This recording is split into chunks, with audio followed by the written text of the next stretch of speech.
AHR Expo today, with all the different products for mechanical systems, and I figured I'd take this opportunity to meet with some industry experts.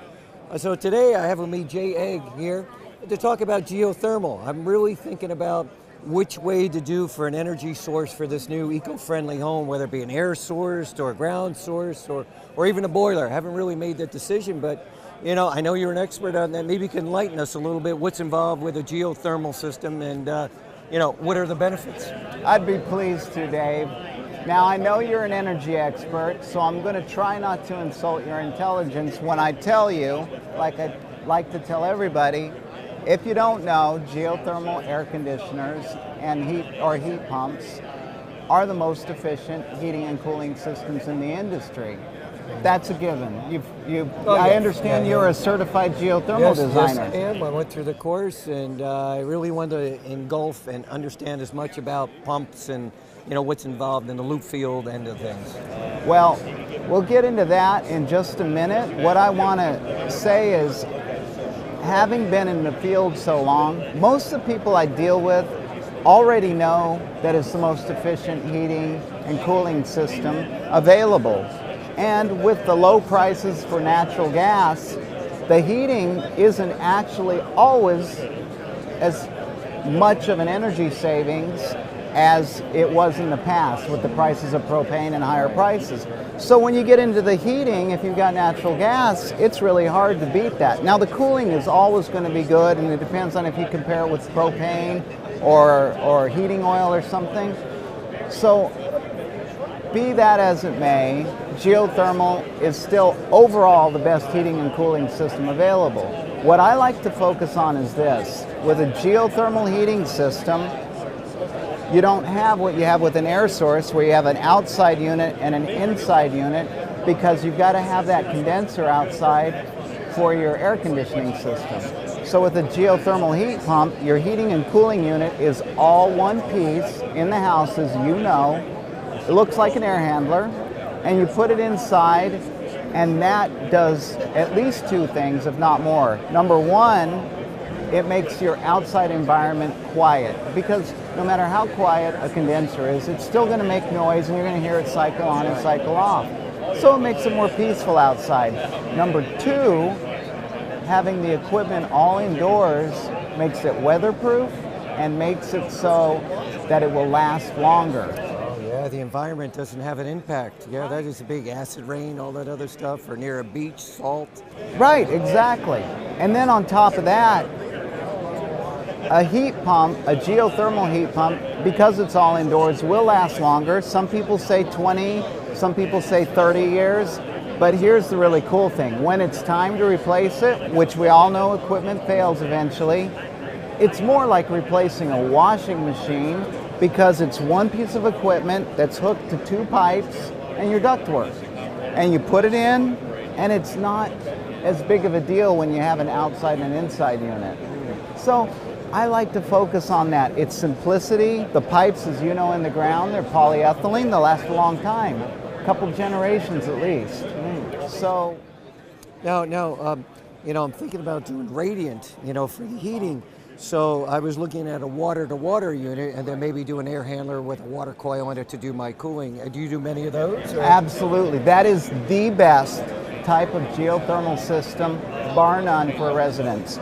If you go with a water-to-water unit, you have the heating source. You can pump heat to the radiant floor, and then you use what they call a fan coil unit, which is a type of air handler that uses water, as you know.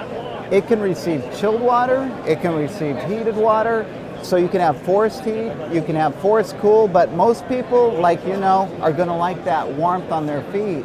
And it opens up the versatility to where you can heat any way you want, and you can cool from forced air. You could actually, if you had some of Taco's iWorks controls in there, you might even consider cooling your floor when it gets really hot in the middle of the summer. Radiant cooling is a possibility. Yeah, as long as you operate above the dew point. That's right.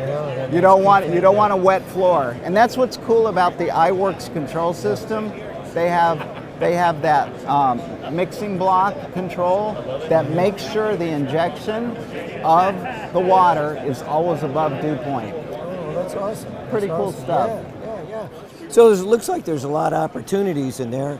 I know it's real efficient, especially on cooling, because it's easy to sink that, but what about heating? I live in Connecticut. Is that going to be a problem? Am I going to be able to heat my house?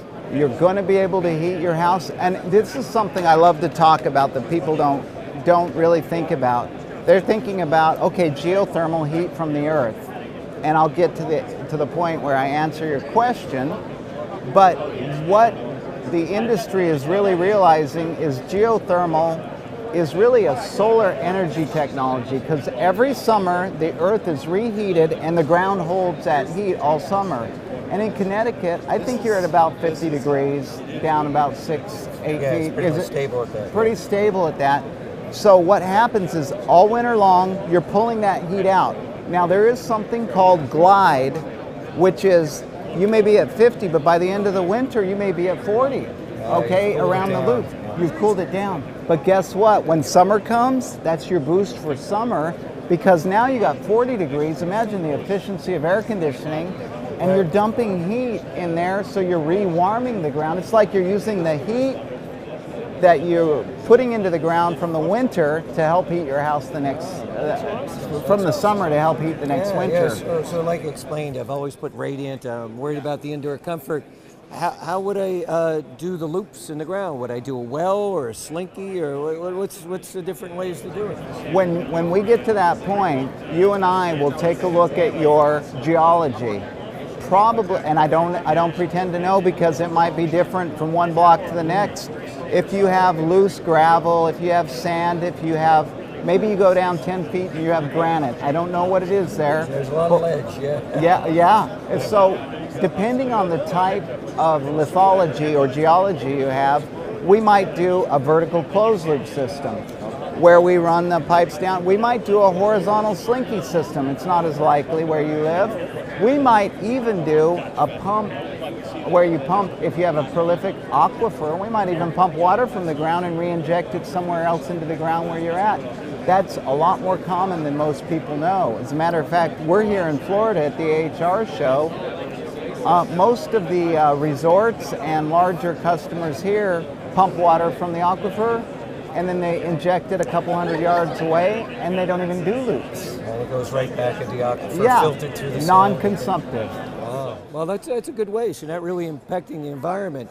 You know, the old term pump and dump, but as long as it's making it back to, and you're replacing it, well, then that's definitely a way to go. Just borrowing it for a couple of seconds, right? Well, that's awesome. Well, we're going to have to get together as the plan materializes. I'll give you some statistics, and maybe we can do some sizing and guessing, you know, what tonnage or what type of equipment, and you know, figure out what kind of soil conditions we are. Maybe do some test bores or something like that, and you can kind of make a decision on that. But that looks great. I'll tell you what, Dave. I'll make a date with you. I'll bring my wife up, show her your property, and we'll talk about it, okay? That's perfect. All right. Well, thank you, Jay. I really appreciate the information you supplied. That's great. Good insight. You know, for anybody listening, you know, there's some big takeaways you talk on there, and so it really makes it tough for me to make a decision on, you know, what type of heat source or energy source to go with there. But that was great information. Again, thank you, Jay.